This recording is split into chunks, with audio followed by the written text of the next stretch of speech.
اگر پاکستان کے اندر کوئی صحابہ کرام کے بارے میں گستاخی کرتا ہے، بید بھی کرتا ہے، تو اس کا ایک واضح مطلب علاج ہے، کوئی بھی اس میں انتشار نہیں ہے، کوئی بھی اس بات کے اندر 1% بھی شر پھیلنا نہیں ہے، کچھ دور دور تک نہیں ہے۔ پورے پاکستان کے اندر اگر ہم دنیا میں جہاں بھی ہم چاہتے ہیں کہ یہ جو نفرت کی ایک فضا ہے کہ لوگ صحابہ کی گستاخی کرتے ہیں، اہل بیت کی، اس کا ایک صاف ستھرا قانون ہو، کیا ہو کہ کوئی بھی صحابہ کی گستاخی نہ کرے، اہل بیت کی گستاخی نہ کرے، اس پہ پابندی ہو، سزائیں مقرر ہو، پورے پاکستان میں امن ہو، قانونی طور پہ سزا ہو کہ کوئی ابو بکر صدیق، حضرت عمر رضی اللہ تعالیٰ عنہ، حضرت عثمان رضی اللہ تعالیٰ عنہ، حضرت مولا علی کرم اللہ وجہ، امام حسن و حسین ہو، سیدہ کائنات ہو، اما عائشہ رضی اللہ تعالیٰ عنہ، جو بھی صحابیات میں سے امہات المومنین میں سے کوئی بھی ان کی گستاخی کرتا ہے تو قانون میں اس کو عمر قید ہے، سزائے موت ہے، 10 سال قید ہے۔ یہ قانون پاس ہو جائے، پاکستان میں کیا ہو جائے گا؟ امن۔ اگر آپ اس قانون کو پاس نہ کریں، میں آپ کو یہ واضح بتا، یہ عام سینس رکھنے والا بندہ بھی اس کو سمجھے گا۔ یہ جو ہمیں چورن دے دیتے نا کہ نہیں یہ کرے وہ کرے، کیوں؟ اگر یہ قانون نہ ہو، لا میں نہ ہو، اور ساتھ میں اگلا آپ کا گستاخیاں کرتا رہے اور دوسری طرف سے یہ پریشر دیا جائے جو مسلمان ہیں وہ خاموش بیٹھے رہیں، وہ کسی طرح کے بھی آگے سے ایکشن پہ ری ایکشن نہ کرے، کوئی بھی ان کے اندر جذبات نہ ابھرے، ایسا ناممکن ہے، قیامت تک بھی نہیں ہو سکتا۔ اور ایسا مسلمان مومن ہی نہیں ہو سکتا جو صحابہ اہل بیت کی گستاخی کے سن کے خاموش بیٹھ جائے، یہ ایمان والا ہو ہی نہیں سکتا ہے۔ تو آپ ایک بندے کو غلط قدم اٹھانے میں، غلط اس لحاظ سے کہ اگر قانون سے ہٹ کے کوئی اس کے خلاف بات کرتا ہے یا قانونی راستے چھوڑ کے کوئی خود سے کوئی قدم اٹھاتا ہے تو اس کی وجہ کیا بنی کہ جب کسی چیز کی لا نہیں ہوگا نا، قانون نہیں ہوگا۔ اگر ایک بندے کے ایک بھائی کو کوئی قتل کر دیتا ہے، کسی کے بھائی کو، اور اس کو پتہ ہے کہ قاتل بھی واضح، سب کچھ واضح، بندہ سامنے، لیکن وہ پیسے کے زور پہ، پاور پہ، اپنی طاقت کے بلبوتے پہ وہ باہر باعزت بری ہو جاتا ہے، تو اس میں قانون کی تو دھجی اڑ گئی نا، لا تو گیا۔ اگر دوسرا بندہ اس کو خود سے ڈائریکٹ مرڈر کر دیتا ہے، اس کو اس جگہ تک پہنچانے میں کس کا کردار ہوا؟ قانون کا۔ جو آپ نے قانون کا یہ بیڑا غرق کر دیا نا، جو قانون ہوتے ہوئے اس کا استعمال غلط ہوا، جو انصاف کی دنیا کی جو دھجی اڑی ہے، اگلے بندے کو گناہگار آپ کے قانونی حساب سے جو وہ مجرم بنا اس کے ذریعے آپ بنے۔ تو اسی لیے اس ملک کے اندر اگر اس طرح کی فرقہ واریت یا مذہب میں یا دینی سسٹم کے حساب سے جو آپ کہتے ہیں ایک نفرت کی فضا پاکستان میں پائی جا رہی ہے کہ اگر یہاں پہ لوگ کسی کو کافر کہہ رہے ہیں، صحابہ کے گستاخ اہل بیت کو کافر کہہ رہے ہیں، تو اس کے کافر کہنے کی وجہ یا اس نفرت کی وجہ یا اس پہ انتشار کی وجہ، اس وجہ کو بند کر دو، اس چیز کو ختم کرو، اس پہ زور دو، کیونکہ ہاں ایک طبقہ جو اس کے لیے جس کے جذبات ہیں ابھر رہے ہیں وہ آٹومیٹک سائڈ پہ ہو جائے گا، خود بخود بیٹھ جائے گا، کوئی کسی کو کچھ نہیں کہے گا۔ لیکن اگر اس طبقے کو کھلی چھوٹ دی جائے کہ وہ صحابہ کی گستاخی کر رہے ہیں، اہل بیت کی گستاخی کر رہے ہیں، صحابہ کے بارے میں برا بھلا کہہ رہے ہیں، اور دوسروں کو آپ کوشش کریں کہ آپ خاموش رہیں، انہیں گستاخی کرنے دیں، ایسا ناممکن ہے، نہ ہو سکتا ہے۔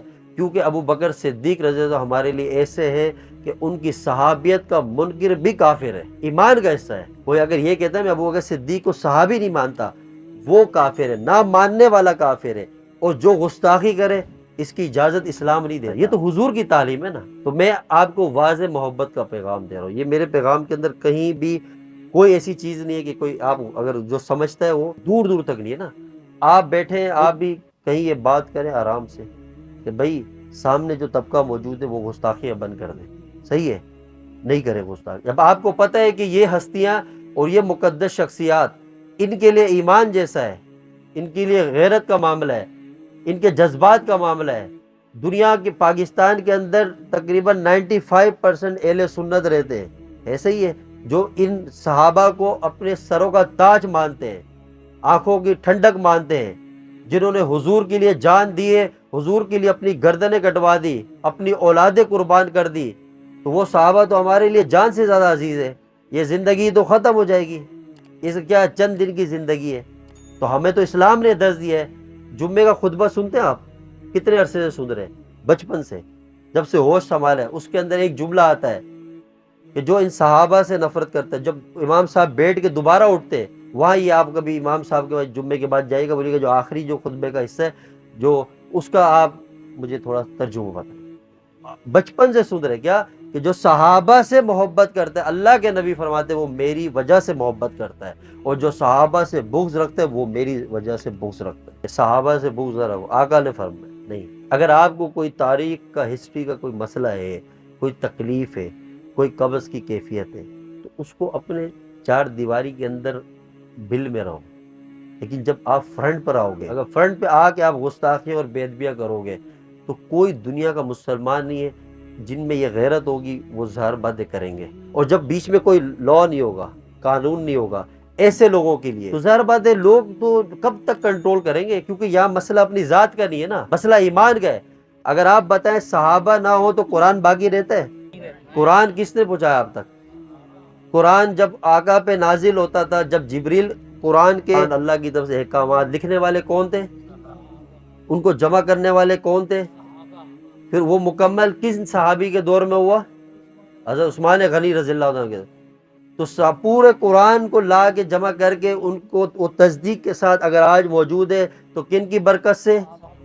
تو اگر صحابہ بیچ سے چلے جائیں تو قرآن بچتا ہے؟ نہیں بچتا۔ بخاری شریف ہے، حدیث کی بڑی کتاب ہے، مستند احادیث ہے، بخاری ہے، مسلم ہے، ترمذی شریف ہے، ان ساری حدیث مبارکہ کے آگے روایت کرنے والے کون؟ تو صحابہ ہٹ جائیں تو حدیث بھی نہیں، تو دین ہی نہیں بچتا۔ رسول اللہ کی تعریف، آپ کی ایک ایک ادا، ایک ایک انداز، کہ آپ کی نگاہیں مبارک، آپ کے رخسار مبارک، آپ کے ہونٹ مبارک، آپ کی زلفیں مبارک، آپ کے سینے میں کیا بال تھے، آپ کے ہاتھ کیسے تھے، آپ کے ہاتھوں کی ہتھیلی کیسی تھی، آپ چلتے کیسے تھے، آپ کے قدمین مبارک کیسے تھے، آپ آرام کیسے کرتے تھے، آپ اٹھتے کس انداز سے تھے، آپ کا کھانا کیسا تھا، آپ کا پینا کیسا تھا، آپ کا جاگنا سونا، زندگی کا اول سے آخر ایک ایک حصہ حضور کا جو محفوظ کیا ہے، کس نے کیا ہے؟ سبحان اللہ۔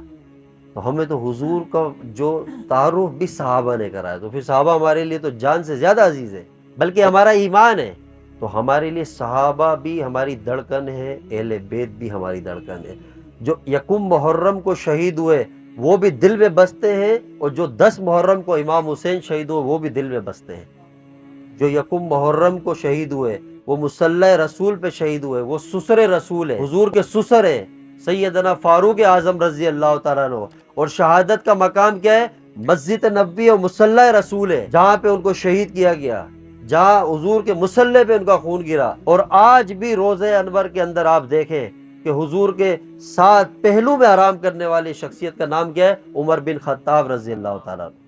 اور 10 محرم کو جو کربلا کے اندر شہید ہوئے، جن کی گردن سر سے جدا ہوئی، کوئی عام ہستی نہیں ہے، وہ نواسہ رسول ہے، آل رسول ہے۔ وہ ذات ہے کہ جب چھوٹے تھے تو حضور نے اپنے زبان مبارک ان کے ہونٹوں کے اندر ڈال کے ان کے پیٹ کو بھرا، ان سے محبت کی، نماز کی حالت میں حضور کے اوپر سوار ہوئے تو رسول اللہ نے نماز کو طویل کر دیا۔ حضور کو محبت اتنی اپنے اہل بیت سے، امام حسن و حسین سے، وہ جو 10 محرم کو شہید ہوئے وہ بھی ہمارے لیے ایمان ہے، جو 1 محرم کو شہید وہ بھی ہمارے لیے ایمان ہے۔